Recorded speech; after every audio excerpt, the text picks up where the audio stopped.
and welcome to VAG Home Bakers. இன்னைக்கு வீடியோல Cocomelon டீம்ல உள்ள ஒரு பர்த்டே கேக் எப்படி டெக்கரேட் பண்ணலாம்ங்கறத பார்க்கலாம். ஸோ வீடியோ மறக்காம லைக் பண்ணுங்க, கமெண்ட் பண்ணுங்க. என்னுடைய வீடியோவை சேனலை சப்ஸ்கிரைப் பண்ணாம பார்த்துட்டு இருக்கீங்கன்னா சப்ஸ்கிரைப் பண்ணி சப்போர்ட் பண்ணுங்க. வாங்க வீடியோக்குள்ள போகலாம். ஃபர்ஸ்ட் நான் இந்த கேக்கை பத்தி சொல்லிடுறேன். இது 1.5 kgல ரெயின்போ கேக். ரெயின்போ கேக்கோட ரெசிபி வீடியோ நான் ஆல்ரெடி அப்லோட் பண்ணியிருக்கேன். லிங்க் டிஸ்கிரிப்ஷன்ல கொடுக்குறேன், பார்க்காதவங்க பாருங்க. ஸோ இந்த கேக்கு நான் அந்த வீடியோவில் நான் 6 inch டின்ல தான் நான் பேக் பண்ண சொல்லியிருப்பேன் அந்த ரெசிபி வீடியோவில். பட் நான் இது என்ன பண்ணேன்னா, ஹைட் அந்த அளவு தேவை கிடையாது, இந்த கேக் கொஞ்சம் வித்தாக வேணும். நான் அதனால 7 inch டின்ல தான் நான் பேக் பண்ணேன். எல்லா லேயர் கேக்கையுமே ஸ்டாக் பண்ணி க்ரம் கோட்டிங் முடிச்சு எடுத்துட்டேன். அது மாதிரியே கேக் டால் கேக் அப்படிங்கிறதுனால ஸ்கியூஸும் நான் இன்சர்ட் பண்ணியிருக்கேன். ஸோ இந்த கேக்குக்கு நான் ஐசிங் பண்ணுறதுக்கு மேஜிக் பிராண்டில் உள்ள ரேடியன்ட் க்ரீன் கலர் எடுத்திருக்கேன். இது நமக்கு அந்த ஒரு கிளிப்பச்சை கலருக்கு பார்த்தீங்களா, அந்த மாதிரியான ஒரு கலர் கொடுக்கும். ஸோ கமெண்ட்ஸில் கேட்குறீங்க ஜெல் கலர் கொஞ்சம் அதிகமாக ஆட் பண்ணால் டேஸ்ட்டு சேஞ்ச் ஆகுது, அந்த மாதிரி க்ரீம் லூஸ் ஆகுது அப்படிங்கிற மாதிரி. நீங்கள் க்ரீம் கரெக்ட் கன்சிஸ்டன்சியில் பீட் பண்ணியிருந்தீங்கன்னா கலர் எவ்வளோ ஆட் பண்ணாலும் உங்களுக்கு க்ரீம் லூஸ் ஆகாது. அது மாதிரி இந்த மேஜிக் பிராண்டில் உள்ள கலர் நம்ம கொஞ்சம் கூடுதலாக ஆட் பண்ணாலும் க்ரீமோட டேஸ்ட்டு சேஞ்ச் ஆகாது. இந்த லோக்கல் பிராண்ட் கலர்ஸில் தான் இந்த மாதிரி கொஞ்சம் ப்ராப்ளம்ஸ் எல்லாம் வருது. க்ரீம் லூஸ் ஆகுறது, அது மாதிரி டேஸ்ட்டு சேஞ்ச் ஆகிற ப்ராப்ளம்ஸ். ஸோ நீங்கள் ஜெல் கலர் வாங்கும்போது இந்த மாதிரி பிராண்டட் ஜெல் கலர்ஸாக வாங்குறதுக்கு பாருங்கள். ஸோ பைப்பிங் பேக்கில் க்ரீம் எடுத்துகிட்டு டேன் டேபிளில் நம்ம ரொட்டேட் பண்ணிவிட்டு அந்த க்ரீமை நம்ம பைப்பிங் பேக்கை ப்ரெஸ் பண்ணி விட்டால் போதும். கரெக்டாக அந்த ஒரே திக்னஸுக்கு நம்ம கேக் ஃபுல்லாகவே க்ரீம் அப்ளை பண்ண முடியும். பேலட் நைஃப் வச்சுட்டு க்ரீம் அந்த நம்ம பைப்பிங் பேக்கில் கொடுத்த அந்த ஒரு மார்க்கிங் இருக்குது பார்த்தீங்களா, அந்த மார்க்கிங் போகிறது மாதிரியாக க்ரீமை ஈவனாக எல்லா இடத்துலையுமா ஸ்ப்ரெட் பண்ணி விட்டுக்கலாம். இப்போ ஒரு கேக்கோட லுக்கு நல்லா பர்ஃபெக்டாக இருக்கணும் அப்படின்னா ஒரு இம்பார்ட்டன்ட் விஷயம் என்னென்னா, கேக்கில் நம்ம ஐசிங் பண்ணுறது நல்லா நீட்டாக இருக்கணும். ஸோ ஐசிங் இந்த அளவுக்கு நல்லா நீட்டாக செய்யணும்னா ஃபர்ஸ்ட்டு நமக்கு க்ரீம் கரெக்டாக கன்சிஸ்டன்சியில் பீட் பண்ண தெரியணும். ஸோ அது இந்த மாதிரி ஐசிங்கெல்லாம் நீட்டாக வராதவங்க க்ரீமை கரெக்டாக பீட் பண்ணுறதுக்கு ப்ராக்டிஸ் பண்ணிக்கோங்க. ஸோ க்ரீம் கரெக்டான கன்சிஸ்டன்சியில் எப்படி பீட் பண்ணுங்கிறது ஆல்ரெடி நான் வீடியோ போட்டிருக்கேன். அதாவது ஒரு பிகினர்ஸ் லெவல் அப்புறமா ஒரு அட்வான்ஸ்டு லெவல் அப்படிங்கிற மாதிரி 2 டைப்லேயே நான் வீடியோ போட்டிருக்கேன். அது மாதிரியே எப்படி நல்லா நீட்டாக ஐசிங் செய்யலாங்கிறது ஒரு தனி ஒரு வீடியோ போட்டிருக்கேன். ஸோ ஃபர்ஸ்ட் டைம் என்னோட வீடியோ பார்க்குறவங்களா இருந்தால் அந்த வீடியோ போய் பாருங்கள். ஐசிங் முடிச்சதுக்கு அப்புறமா கேக் போர்டை க்ளீன் பண்ணிடலாம். நான் நார்மலாக இப்போ க்ரம் கோட்டிங் முடிச்சுட்டு நான் ஃபாண்டன் ஒர்க் ஸ்டார்ட் பண்ணுவேன். ஸோ ஃபாண்டன் ஒர்க் எல்லாம் கம்ப்ளீட் பண்ணதுக்கு அப்புறமா தான் ஐசிங் பண்ணுவேன். ஆனால் இந்த கேக்குக்கு நான் அப்படி செய்யலை. ஸோ இந்த கேக்கு பார்த்தீங்கன்னா நான் நைட்டே க்ரம் கோட்டிங் முடிச்சு வச்சுட்டு நான் மார்னிங் ஐசிங் பண்ணிட்டேன். ஐசிங் முடிச்சதுக்கு அப்புறமா தான் நான் ஃபாண்டன் ஒர்க்கு நான் ஸ்டார்ட் பண்ண போகிறேன். இது ஏன் அப்படிங்கிறத நான் அப்புறமா சொல்கிறேன். இனி இந்த கேக்கு தேவையான ஃபாண்டன் ஒர்க்ஸ் செய்யலாம். ஸோ ஃபர்ஸ்ட் அந்த லேடி பக் இருக்கு இல்லையா, அதை செய்துக்கலாம். ஸோ அதுக்கு ரெட் அண்ட் பிளாக் கலர் இந்த ரெண்டையும் சும்மா ரோல் பண்ணி அந்த ரெண்டையும் ஜாயின் பண்ணி வச்சா போதும். ஸோ இனி அதோட கண்ணு தான் நான் செய்ய போகிறேன். அதுக்கு ஒரு ரெஃபரன்ஸ் பிக்கு வச்சுட்டு அதை பார்த்து நம்ம செய்துக்கலாம். அப்போ தான் நமக்கு கொஞ்சம் ஈஸியாக இருக்கும் செய்கிறதுக்கு. ஸோ அதுக்கு இந்த சர்க்கிள் ஷேப்புக்கு பண்ணுறதுக்கு நான் ஜஸ்ட்டு கொஞ்சமாக ஃபாண்டன் எடுத்து கையில் ரோல் பண்ணி அதை ப்ரெஸ் பண்ணி தான் அந்த ரவுண்ட் ஷேப்புக்கு நான் கொண்டு வரேன். அடுத்தது அந்த கேக்குக்கு மேலே ஒரு தலை மாதிரி இருக்குது பார்த்தீங்களா, அது செய்கிறதுக்காக நான் பிங்க் கலர் ஃபாண்டன்ட்டை நான் அந்த மாதிரி பரத்தி எடுத்து வச்சுருக்கேன். அப்புறமா அதுக்கு உள்ளே வைக்கிறதுக்கு அந்த ஒரு உருண்டையான ஒரு இது இருக்குது பார்த்தீங்களா, அதுக்கு என்ன செய்யலாம்னா, நம்ம அந்த கேக்கோட சைடு டாப் எல்லாம் கட் பண்ணும்போது கொஞ்சம் வேஸ்ட்டு வரும் தெரியுமா, அந்த வேஸ்ட்டு க்ரம்ஸ், கேக்கோட வேஸ்ட்டு க்ரம்ஸ், அதில் விப்டு க்ரீம் கொஞ்சம் ஆட் பண்ணி நல்லா மிக்ஸ் பண்ணி இந்த ஷேப்புக்கு உருண்டை பிடிச்சி எடுத்துக்கலாம். இனி இதுக்கு மேலே பிங்க் கலர் ஃபாண்டன் வச்சு நம்ம கவர் பண்ணி எடுத்துக்கலாம். ஸோ இதில் எந்த ஒரு ஃபோல்டிங் எதுவுமே வராமல் நம்ம ஸ்லோவாக அந்த ஃபாண்டன்ட்டை கை வச்சு நல்லா நீட்டாக கவர் பண்ணி எடுத்துக்கலாம். நான் யூஸ் பண்ணுற எல்லா ஃபாண்டனுக்குமே நான் சிஎம்சி ஆட் பண்ணி தான் எடுத்திருக்கேன். ஸோ என்னோட வீடியோஸ் ரெகுலராக ஃபாலோ பண்ணுறவங்களுக்கு அந்த பேசிக் ஃபாண்டனோட ஐடியாஸ் இருக்கும்னு நினைக்கிறேன். புதுசாக நீங்கள் வீடியோ பார்க்குறவங்களா இருந்தால் நான் ஃபாண்டன் எப்படி யூஸ் பண்ணணும் அதோட பேசிக் வீடியோ ஆல்ரெடி அப்லோட் பண்ணியிருக்கேன். லிங்க் டிஸ்கிரிப்ஷனில் கொடுக்குறேன். அந்த வீடியோஸ் பாருங்கள், அப்போ உங்களுக்கு ஐடியா கிடைக்கும். அப்புறமா இந்த எக்ஸஸாக இருக்கக்கூடிய ஃபாண்டன் கட்டிங் நைஃப் வச்சுட்டு நம்ம கட் பண்ணி எடுத்துக்கலாம். ஸோ அந்த கட் பண்ண பிறகுல அந்த எட்ஜு போர்ஷனை நம்ம மெதுவாக பெண்ட் பண்ணி அதுக்கு உள்ளே போகிறது மாதிரியாக வச்சு விட்டுக்கலாம். ஸோ அந்த பால் போர்ஷனை ரெடி பண்ணியாச்சு. இனி இதுக்கு மேலே கொம்பு வைக்கணும், அது ரெடி பண்ணிக்கலாம். அப்புறமா நான் ஒரு ஸ்டெம் ஒயர் எடுத்திருக்கேன். இது நம்ம இந்த கேக் டாப்பர்ஸ் எல்லாம் வைக்கிறதுக்கு யூஸ் பண்ணுவோம். இதை தேவையான சைஸுக்கு கட் பண்ணி எடுத்துட்டு இதை சுற்றி இந்த ப்ளூ கலர் ஃபாண்டனை கவர் பண்ணி எடுத்துக்கலாம். இந்த ப்ளூ கலர் அப்படிங்கிறது ஒயிட் ஃபாண்டனில் ராயல் ப்ளூ மிக்ஸ் பண்ணி எடுத்தது. ஸோ அந்த ஃபாண்டனை ஸ்டெம் ஒயர் மேலே இந்த மாதிரியாக நம்ம நம்ம கவர் பண்ணிவிட்டு இப்போ கை வச்சு அதை நம்ம அட்ஜஸ்ட் பண்ணி கரெக்டாக அதை நம்ம ரோல் பண்ணி எடுத்துக்கலாம். இப்போ நமக்கு வந்து 2 கொம்பு வேணும். நான் அதனால இதை ஹாஃபாக கட் பண்ணி எடுத்துக்கிறேன். இதுக்கு மேலே ஃபாண்டன் ஒரு சின்ன ஒரு பால் ஷேப்புக்கு ஃபார்ம் பண்ணி அதை வந்து ஜாயின் பண்ணி வச்சிடலாம். ஸோ இதுக்கு வந்து நான் ஐஸ் ப்ளூ கலர் தான் ஆட் பண்ணியிருந்தேன். இந்த 2 கொம்புமே அந்த கேக்கு மேலே ஸ்ட்ரைட்டாக நிற்காது, லைட்டாக கர்வான மாதிரி தான் இருக்கும். ஸோ என்ன பண்ணலான்னா ஸ்டெம் ஒயர் வந்து ஃப்ளெக்சிபிள் தான். நம்ம என்ன ஷேப்புக்கு வைக்கிறோமோ கரெக்டாக அந்த ஷேப்புக்கு வந்து அது நிற்கும், ஹோல்ட் பண்ணிக்கும்.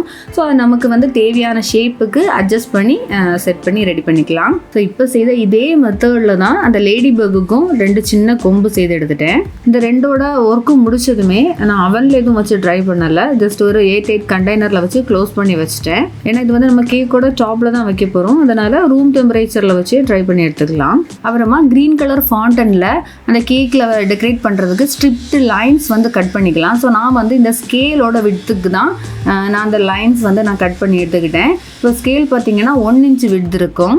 அப்புறமா க்ரீன் கலர் ஃபாண்டன்ட், இது வந்து நான் கலர் மிக்ஸ் பண்ணி எதுவும் எடுக்கலை. நமக்கு கேக் மெட்டீரியல் ஷாப்ஸ்லேயே வந்து கலர்டு ஃபாண்டன் வந்து தனியாக வச்சுருப்பாங்க 250 கிராம்ஸுக்கு அப்படிங்கிற மாதிரி. ஸோ அப்படி நான் க்ரீன் கலர் வாங்கினேன். ஏன்னா இந்த கேக்குக்கு வந்து க்ரீன் கலர் ஃபாண்டன்ட் நிறைய தேவைப்படுது. ஸோ நம்ம வந்து கலர் மிக்ஸ் பண்ணி எடுக்கிறோம் அப்படின்னா நமக்கு வந்து ஜெல் கலர் நிறைய வேஸ்ட் ஆகும், அது அவ்வளோ மிக்ஸ் பண்ணி எடுக்கிறதுக்கு ரொம்ப டைம் எடுக்கும். ஸோ அதுக்கு பதிலாக கலர்டு ஃபாண்டன்ட் வாங்கி யூஸ் பண்ணுறது ஈஸியாக அண்ட் பெட்டராக இருக்கும். நான் எப்போவுமே ஒரு கேக்குக்கு ஃபாண்டன்ட் டெக்கரேஷன் எல்லாம் இருக்குன்னா ஃபஸ்ட்டே கஸ்டமர் நமக்கு மாடல் கொடுத்துருவாங்கல்ல. ஸோ அதில் பார்ப்பேன், இப்போ சின்ன சின்ன கலர்ஸ் தான் நமக்கு தேவைப்படுது அப்படின்னா ஒயிட் கலர்லேயே கலர் மிக்ஸ் பண்ணி அந்த மாதிரி எடுத்துப்பேன். இல்லை இந்த மாதிரி நிறைய நமக்கு தேவைப்படும், ஒரு கலர் ஒன் கலர் ஃபாண்டன்ட் வந்து நிறைய தேவைப்படுது அப்படின்னா அதை வந்து நான் இந்த மாதிரி கலர்டு ஃபாண்டண்டாகவே நான் வாங்கி யூஸ் பண்ணிப்பேன். ஸோ இந்த ஸ்ட்ரிப்ட் லைனோட லென்த்து பார்த்தீங்கன்னா நம்ம டோட்டலாக இந்த கேக்கோட ஹைட்டு வந்து 4 இன்ச்சு ஹைட்டு வரும். ஸோ அதுலேருந்து ஒரு 2 இன்ச்சு ஹைட்டு கூட, ஏன்னா மறுபடியும் அந்த கேக்கோட டாப்பும் வந்து நமக்கு கவர் ஆகி வரணும் இல்லையா, அதனால நான் இது வந்து டோட்டலாக ஒரு 7.5 இன்ச்சு ஹைட்டுக்கு வந்து அந்த ஒவ்வொரு ஸ்ட்ரிப் லைனும் வந்து நான் கட் பண்ணி எடுத்துக்கிட்டேன். அதுக்கப்புறமா கேக்கோட பாட்டமில் ரோப்பு மாதிரியாக கவர் பண்ணி எடுக்கிறதுக்கு நான் இந்த டூல் இதுக்கு முன்னாடி அந்த யூனிகான் தீம் டெக்கரேஷன்லேயும் காமிச்சிருக்கேன், ஃபாண்டன் எக்ஸ்ட்ரூடர். இந்த டூல் யூஸ் பண்ணி தான் நான் வந்து அந்த ரோப் ஷேப்புக்குள்ள ஃபாண்டன்ட்டை நான் எக்ஸ்ட்ரூட் பண்ணி எடுத்துக்க போகிறேன். இனி இந்த ஃபாண்டன்ட்டை ரோப்பு ஷேப்புக்கு வந்து நம்ம இந்த கை வச்சு ரோல் பண்ணி ஃபார்ம் பண்ணி எடுத்துக்கலாம்.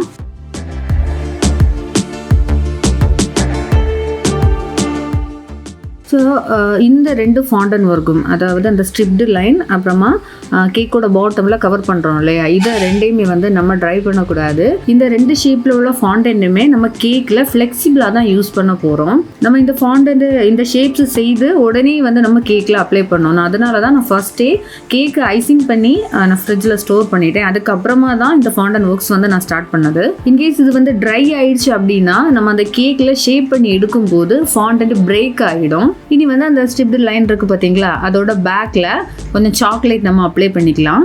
இது எதுக்காகனா கேக்கில் நம்ம ஃபுல் கவர் பண்ணும்போது மெல்ட் ஆகாமல் இருக்கிறதுக்காக. ஸோ இது வந்து சாக்லேட்டு எல்லா ஸ்ட்ரிப்லேயுமே அப்ளை பண்ணதுக்கு அப்புறமா ரூம் டெம்பரேச்சரில் அப்படி ஓப்பனாகவே வச்சிடலாம். கொஞ்சம் நேரத்தில் இந்த சாக்லேட் அவ்வளோமே நமக்கு ட்ரை ஆகி கிடைக்கும். அது மாதிரியே இந்த 2யுமே நான் ஒரு சிலிக்கான் மேட்டுக்கு மேலே தான் வச்சுருக்கேன். ஸோ நம்ம சிலிக்கான் மேட்டுக்கு மேலே கொஞ்சம் கார்ன்ஃப்ளவர் வந்து நல்லா அப்ளை பண்ணதுக்கு அப்புறமா தான் இந்த ஃபாண்டனை மேலே வைக்கணும். ஸோ இந்த கார்ன்ஃப்ளவர் நம்ம ஸ்ப்ரெட் பண்ணாமல் அதுக்கு மேலே ஃபாண்டன் வச்சோம் அப்படின்னா நமக்கு இந்த சாக்லேட் எல்லாம் ட்ரை ஆகி கிடைக்கிறதுக்கு ஒரு 10 to 15 minutes ஆகும். ஸோ அந்த டைமில் இந்த ஃபாண்டன் அப்படியே அந்த சிலிக்கான் மேட்டில் ஒட்டி பிடிச்சிக்கும், நமக்கு மறுபடியும் அதுலேருந்து இலகி வராது. ஸோ இந்த லைன்ஸ் வந்து நமக்கு எவ்வளவு நம்பர்ஸ் தேவை அப்படிங்கிறது நம்ம தான் கேல்குலேட் பண்ணி எடுத்துக்கணும். ஸோ கேக்கோட அந்த ரேடியஸ் வந்து நம்ம மெஷர் பண்ணிவிட்டு நான் ஆல்ரெடி சொன்னது மாதிரி இது வந்து 1 இன்ச் விட்த்து வரும். ஸோ 1 இன்ச் விட்த்துக்கு நம்ம இந்த லைன் அந்த ரிபன் டைப்பில் வச்சுட்டு அடுத்தது 1 இன்ச் விட்டு கேப்பை விட்டு அந்த ஒரு மெஷர்மெண்ட்டுக்கு வந்து நம்ம கால்குலேட் பண்ணி எடுத்துக்கணும். நான் இதில் ஒரு 2-3 ஸ்ட்ரிப் போல் நான் எக்ஸ்ட்ராவாக நான் கட் பண்ணி எடுத்து வச்சுக்கிட்டேன். ஏன்னா நம்ம கேக்கில் இந்த ஸ்ட்ரிப் லைன் வந்து எடுத்து வைக்கும்போது சப்போஸ் அது பிரேக் ஆகிடுச்சு, ஏதாவது டிஃபெக்ட் ஆகிடுச்சு அப்படின்னா நமக்கு ஒரு திருப்பி மறுபடியும் செய்து எடுக்கிறதுக்கு ரொம்ப டைம் ஆகிடும். அதுக்காக நான் செய்யும்போதே ஒரு 2 எக்ஸ்ட்ராவாக எடுத்து வச்சுக்கிட்டேன். அடுத்தது பார்த்தீங்கன்னா இந்த கேக் டெக்கரேஷனுக்கு யூஸ் பண்ண போகிற நான் எடிபிள் ஸ்டிக்கர்ஸ். இது பார்த்தீங்கன்னா கஸ்டமர் எனக்கு கொடுத்த அந்த மாடல் கேக்கில் இருந்த பிக்ஸை நானே செலக்ட் பண்ணி இதை நான் ஷாப்பில் கொடுத்துருந்தேன். அதாவது இந்த மாதிரி சைஸில் வேணும் அப்படின்னு சொல்லி. ஸோ அவங்க எனக்கு நான் கொடுத்த சைஸில் அந்த ஹைட் அண்ட் விட்த்து செட் பண்ணி எனக்கு வந்து பிரிண்ட் அவுட் எடுத்து கொடுத்துருந்தாங்க. இதுக்கு முன்னாடி வீடியோஸ்லையும் இந்த மாதிரி நான் எடிபிள் ஸ்டிக்கர்ஸ் காமிச்சிருக்கேன். பட் அது வந்து நார்மல் A4 ஷீட்டில் நான் வீட்டிலேயே செட் பண்ணி எடுத்தது. பட் இது அப்படி இல்லை, அந்த நேம் வந்து கஸ்டமைஸ் பண்ணி எடுக்கணும், அது ஒரு டாப்பர் மாதிரி ரெடி பண்ணிக்கணும். நான் அதனால இது வெளியில் கொடுத்து தான் நான் ரெடி பண்ணியிருந்தேன். அது மட்டும் இல்லை, இந்த பேப்பர் பார்த்தீங்கன்னா அந்த க்ளோசி ஷீட்டு, இது வந்து நம்ம நார்மல் A4 ஷீட்டில் எடுத்து டாப்பர்ஸ் ரெடி பண்ணுறதை விடவும் இது நல்லா ஷைனிங்காக இருக்கும். அதுவும் கொஞ்சம் கூட ஸ்டாண்டர்டாகவும் இருக்கும். ஸோ இது வந்து கஸ்டமைஸ் பண்ணி பிரிண்ட் அவுட் எடுக்கிறதுக்கு ஒரு A3 ஷீட்டுக்கு வந்து 50 rupees ஆச்சு. ஸோ அந்த ஷீட்டு இதில் நான் உங்களுக்கு வீடியோவில் காமிக்கல, மிஸ் ஆயிடுச்சு. ஸோ நான் அது கரெக்டான என்னெல்லாம் ஷேப்ஸுக்கு வேணுமோ நான் அதை கட் பண்ணி எடுத்துட்டு அதுக்கு பேக்கில் க்ளூ வச்சு இந்த மாதிரி ஸ்டிக்ஸ் வந்து ஒட்டி எடுத்துக்கிட்டேன். இந்த நேம் டாப்பர் வைக்கிறதுக்கு இந்த கேக்கோட தீமுக்கு மேட்சிங்காக இருக்கிறது மாதிரி ஒயிட் அண்ட் க்ரீன் காம்பினேஷனில் உள்ள 2 பேப்பர் ஸ்ட்ரா எடுத்துக்கிட்டேன். ஸோ இதெல்லாம் பேஸ்ட் பண்ணதுக்கு அப்புறமா கொஞ்சம் நேரம் ட்ரை ஆக வச்சிடலாம். ஸோ இனி கேக்கில் அந்த ஒவ்வொரு ஸ்ட்ரிப்பாக நம்ம எடுத்து வைக்க ஸ்டார்ட் பண்ணலாம். ஸோ எடுத்து அந்த கேக்கில் வச்சுட்டு லைட்டாக ப்ரெஸ் பண்ணி வச்சுக்கணும். ஏன்னா வந்து அந்த க்ரீமில் இது டச்சாக இருக்கணும். அதே மாதிரி அந்த கர்வ் ஆகுது பார்த்தீங்களா, அந்த எட்ஜ் போர்ஷன், ஸோ அதில் வந்து ரொம்ப ப்ரெஸ் பண்ணலாம் கூடாது. ஏன்னா க்ரீமு நம்ம இப்போ ஃப்ரிட்ஜில் வச்சு எடுத்துப்போம், கூலிங் இருக்கும். ஸோ அந்த இடத்துல வச்சு பிரேக் ஆகிடும். ஸோ அதில் மட்டும் கூடுதல் ப்ரெஸ் பண்ணாமல் பேலன்ஸ் எல்லா இடத்துலையுமே லைட்டாக ப்ரெஸ் பண்ணி அந்த க்ரீமில் டச் ஆகுறது மாதிரியே பார்த்துக்கோங்க. இந்த ஃபாண்டனோட பேக்கில் சாக்லேட் நம்ம அப்ளை பண்ணாமல் இந்த மாதிரி கேக்குக்கு மேலே வைக்கிறதா இருந்தால் அந்த பெண்ட் ஆகுது பார்த்தீங்களா, அந்த போர்ஷனில் வச்சு இந்த ஃபாண்டன் மெல்ட் ஆகி அப்படியே வடிஞ்சு கீழே வந்துடும். ஸோ இது வந்து கேக் ஃபுல்லாகவே நம்ம கவர் பண்ணி எடுத்துக்கலாம். அடுத்ததாக கேக்கோட பாட்டமில் அந்த ரோப் மாதிரி செய்தோம்ல, அதை எடுத்து வச்சுக்கலாம். ஸோ நான் ஏற்கனவே சொன்னது மாதிரி இது வந்து நமக்கு ஃப்ளெக்சிபிளாக தான் இருக்கணும். அப்போ தான் அந்த கேக்கு சுற்றி நம்மளால் கவர் பண்ணி எடுக்க முடியும். இல்லைன்னா அந்த கர்வ் ஆகிற டைமில் நம்ம ட்ரை பண்ணி எடுத்தோன்னா பிரேக் ஆகி கிடச்சிரும். இனி நம்ம ரெடி பண்ணி வச்சுருந்தா அந்த ஃபாண்டன் டாப்பர்ஸ் அப்புறமா நான் எடிபிள் ஸ்டிக்கர்ஸ் எல்லாத்தையுமே 1 by 1 எடுத்து வச்சிடலாம்.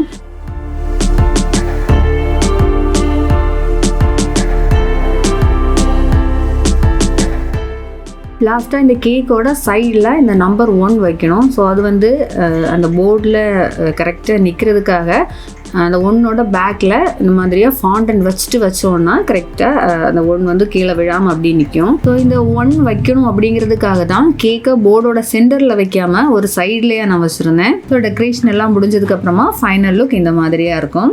இந்த கேக்கோட ப்ரைஸ் பார்த்தீங்கன்னா இப்போ 1.5 kgக்கு ரெயின்போ கேக்கு 1200 rupees.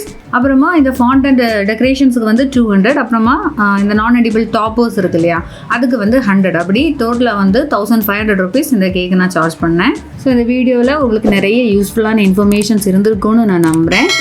எதாவது டவுட்ஸ் இருந்துச்சுன்னா கமெண்ட்ஸில் கேளுங்க. லேட் ஆனாலும் நான் கண்டிப்பாக ரிப்ளை பண்ணுவேன். வேற ஒரு வீடியோவில் மீண்டும் சந்திக்கலாம். பை.